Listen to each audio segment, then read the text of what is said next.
Hello friends, हम लोग सांख्य दर्शन का एक पार्ट पढ़ लिए और अब दूसरे पार्ट में प्रवेश कर रहे हैं, क्योंकि वीडियो का लिमिटेशन है कि एक सर्टेन टाइम तक ही वो रिकॉर्ड करता है, इसलिए इसे 2 हिस्सों में बांटा है। पार्ट 1 हो चुका है, पार्ट 2 में डाल रही हूँ, जिसमें हम अब पढ़ेंगे कि प्रकृति और पुरुष की विशेषताएं। इसके पहले हम ये बता दें कि भारतीय दर्शन 6 प्रकार का है।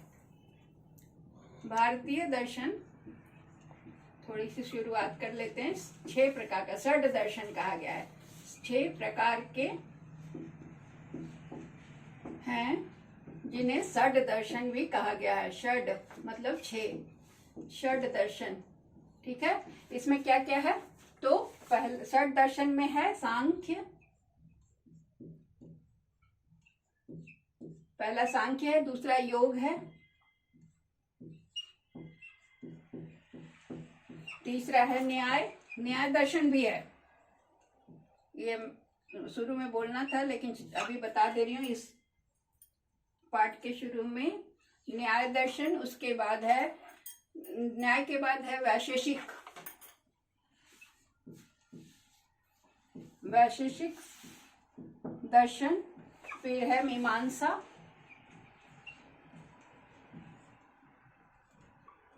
जिसमें तरह तरह की मीमांसा, ज्ञान मीमांसा, तत्व मीमांसा, वेदांत, छठा है वेदांत। ये सारे दर्शन जो हैं, षड दर्शन बहुत महत्वपूर्ण है और आज हम सांख्य दर्शन की बात कर रहे हैं, जो कि आपके सिलेबस में है। तो अब हमें देखना है कि सांख्य दर्शन क्या बताया था। हमें याद कर लेना चाहिए कि सांख्य दर्शन बोलता है तीनों, सांख्य प्रकृति क्या है, तो 3 गुणों का साम्य अवस्था है। प्रकृति, सत्य, रज, और जो हम बता चुके हैं पिछले वीडियो में, आप देखेंगे सत्य, रज, और इसकी विशेषता भी बता दिए हैं। तीनों गुणों के तम गुणों की साम्य अवस्था है। ठीक है, ये तो याद है सबको, याद देख लीजिएगा, पिछला वीडियो उसमें है, साम्य अवस्था है प्रकृति। ठीक है, और ये प्रथम अवस्था में ये प्रकृति क्या है, तीनों गुणों की साम्य अवस्था है।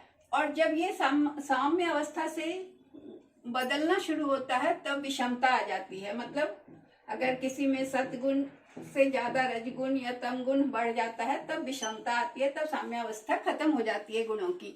ठीक है, अब गुण क्या है? गुण परिवर्तनशील है। जो भी गुण है वो परिवर्तनशील है। ये तीनों गुण जो है ना, ये परिवर्तनशील है।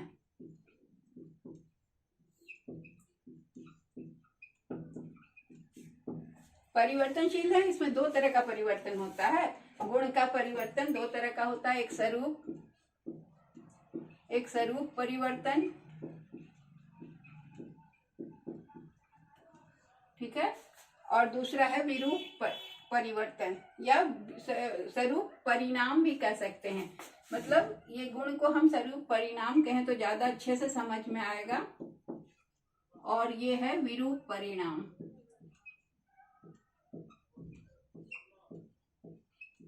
परिवर्तन भी इसको कहते हैं, या परिणाम।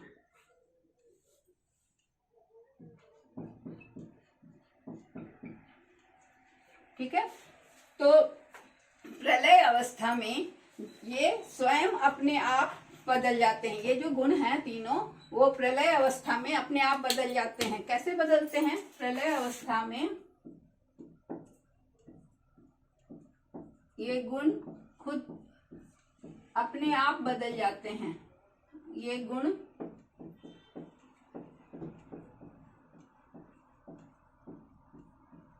अपने आप बदल जाते हैं। बदल के क्या होते हैं ये हम देखें। सत्य जो है वो सत्य में बदल जाता है, सत्य गुण जो है वो सत्य में, रज जो है वो रज में, और तम जो है वो तम में बदल जाता है।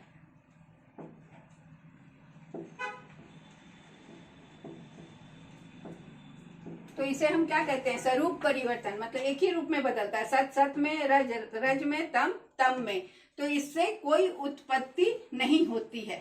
ठीक है, तो इसमें क्या हुआ कि तो चूंकि एक ही गुण है तो कोई उत्पत्ति नहीं होगी और साम्य अवस्था में प्रकृति हो जाती है। ठीक है। गुणों की साम्य अवस्था होती है, इसे ही प्रकृति कहा जाता है। गुणों की साम्य अवस्था को प्रकृति कहा जाता है। इधर लिख दें, गुणों की साम्य अवस्था हो जाती है क्योंकि सब उसी में बदलता है, तो इसे प्रकृति कहा जाता है। जब गुण साम्य में होती है अवस्था को प्रकृति कहते हैं। ठीक है। अब आता है विरूप परिणाम। विरूप परिणाम में क्या होता है कि जब कोई गुण शक्तिशाली हो गया, 3 गुण है, तो जब कोई गुण शक्तिशाली हो गया, सब या तो सत्गुण या तो तमोगुण या तो रजगुण, कोई भी गुण शक्तिशाली हो जाता है तो विरूप हो जाता है।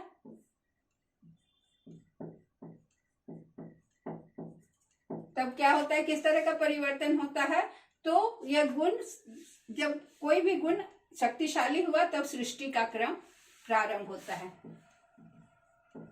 सृष्टि का क्रम प्रारंभ होता है।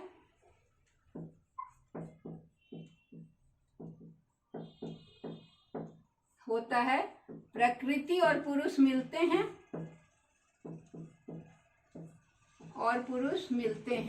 और सृष्टि शुरू होती है। सृष्टि का क्रम शुरू होता है, सृष्टि शुरू होती है। तो कब होता है ये, जब ये गुण का बैलेंस बिगड़ जाता है। कोई भी गुण शक्तिशाली हो जाता है तो अन्य गुण उसके अधीन हो जाते हैं। ठीक है। और सृष्टि का क्रम आरंभ हो जाता है। जब कोई गुण शक्तिशाली होता है तो अन्य गुण उसके अधीन हो जाते हैं। ठीक है। अन्य गुण, जो गुण शक्तिशाली हुआ तो उसके अधीन हो गए। ठीक है। मान लो सतगुण शक्तिशाली हुआ तो तम और रज उसके अधीन हो गए। तम गुण शक्तिशाली हुआ तो सत और रज उसके अधीन हो जाते हैं और सृष्टि का क्रम शुरू हो जाता है। और जब दोनों सब बैलेंस में रहते हैं तब क्या होता है कि वो कोई उत्पत्ति नहीं होती है और उसे प्रकृति कहते हैं। ठीक है। साम्यावस्था को प्रकृति, और जब विषम अवस्था होती है तब सृष्टि का क्रम आरंभ होता है। ठीक है। क्लियर है। अब हम चलते हैं प्रकृति और पुरुष के कुछ और विशेषताओं को जानते हैं।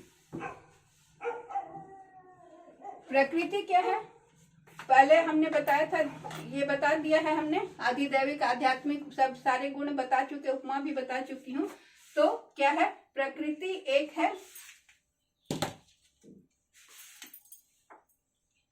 प्रकृति एक, और पुरुष क्या है,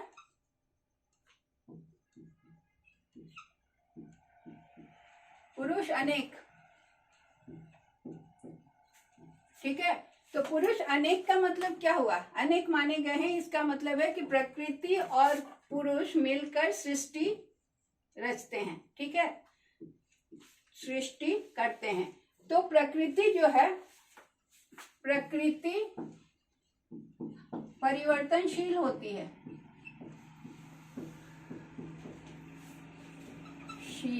परिवर्तनशील होती है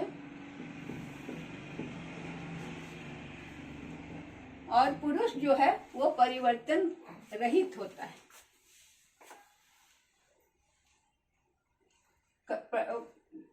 कभी भी परिवर्तन रहित प्रकृति नहीं होती है। प्रकृति परिवर्तनशील होती है और पुरुष कभी भी परिवर्तित नहीं होता। पुरुष कभी भी परिवर्तित नहीं होता।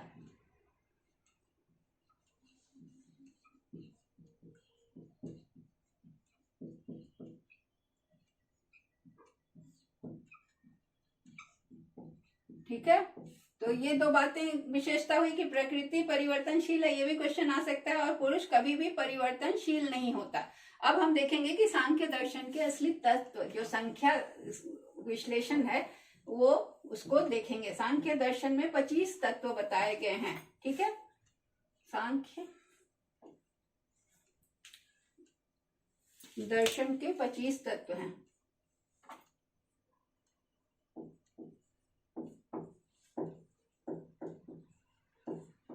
25 एलिमेंट्स।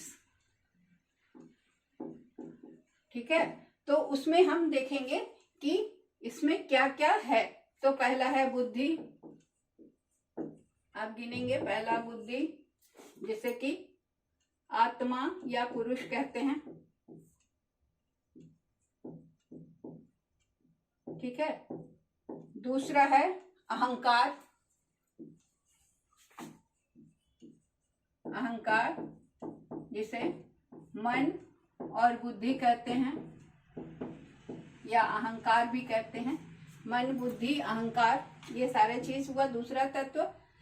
तीसरा तत्व है तन्मात्राएं, तन्मात्राएं, ये आपको याद करना पड़ेगा। तन्मात्राएं क्या है? तो तन्मात्राएं हैं जो कि हम अपने सेंस ऑर्गन से फील करते हैं। तो शब्द, स्पर्श, रस और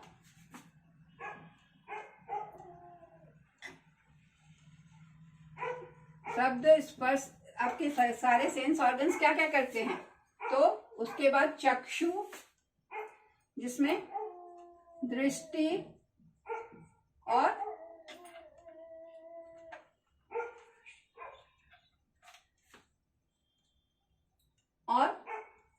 श्रवण, ठीक है। तो ये हुआ तन्मात्राएं। चौथा हुआ आपके ज्ञानेंद्रिय, 5 ज्ञानेंद्रिय,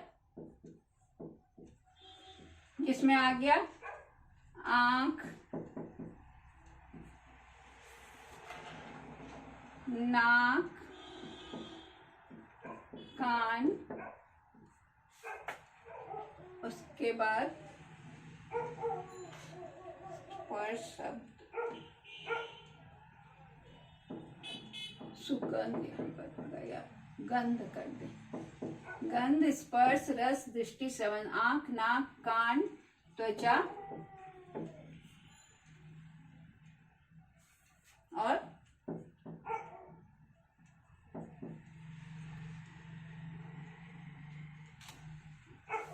चक, ये हो गया आपका सेंस ऑर्गन्स। उसके बाद है आपके कर्मेंद्रिय, 5 कर्मेंद्रिय, जिसमें कि क्या क्या है? पैर, हस्त,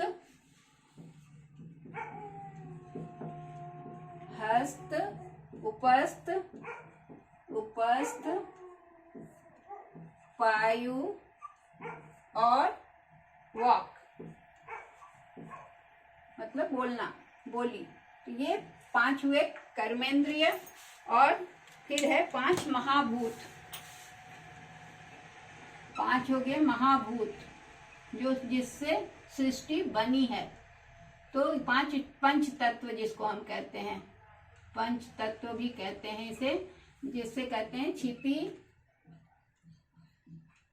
जल, ऊपर लिख देते हैं, नीचे दिखेगा नहीं। पंच तत्व जो है, छठा है पंच तत्व, क्षिति, जल, पावक, गगन, समीरा, मतलब जमीन, जल, अग्नि, आसमान और हवा, ये पंच तत्व। तो इस तरह से आप गिनिए, 1, 2 और ये 5, 5 10, 5 15, 5 20 और ये हुआ 22। और इसके बाद आत्मा और 23 और ये पुरुष और प्रकृति। तो ये हो गया आपका 25 एलिमेंट, जो 24 ही रहता है। प्रकृति को हम नहीं गिनते हैं। तो 24 या 25 तत्वों से ये सांख्य दर्शन की ये 25 तत्व हैं। इसमें हम कर दे 7, इसको 8 कर दें। तो ये हुआ क्या क्या आपका बुद्धि, उसके बाद आत्मा, अहंकार, मन और उसके बाद ये सारी मात्राएं ज्ञानेंद्रिय, कर्मेंद्रिय और सब पंच तत्व को मिलाकर ये 25 एलिमेंट है, जिस पर सांख्य दर्शन स्थित है। और इसमें प्रकृति और पुरुष के मिलने से सृष्टि की रचना होती है, इस पर ये बात को माना गया है। और प्रकृति हमेशा क्या होता है, कि परिवर्तित होती रहती है, कभी भी परिवर्तन रहित नहीं होती है, और पुरुष हमेशा परिवर्तित होता जाता है। प्रकृति एक होती है, पुरुष अनेक माने गए हैं। और इसके अलावा हमने क्या क्या जाना कि स्वरूप परिवर्तन होता है, तो वो प्रकृति में उस समय सृष्टि नहीं होती है, क्योंकि सत से सत, सत से और तम से तम, रज से रज में परिवर्तन होता है। लेकिन विरूप परिणाम या परिवर्तन जब होता है, तब क्या होता है, किसी एक गुण का ज्यादा वर्चस्व हो जाता है, तब सृष्टि का क्रम आरंभ होता है। और ये मतलब क्या है कि सांख्य दर्शन का प्रधान तत्व है आत्मा। ठीक है, ये आत्मा जो है वो सर्वव्यापी, नित्य और शुद्ध चैतन्य होता है। आत्मा क्या है? आत्मा सर्वव्यापी, शुद्ध और चैतन्य होता है।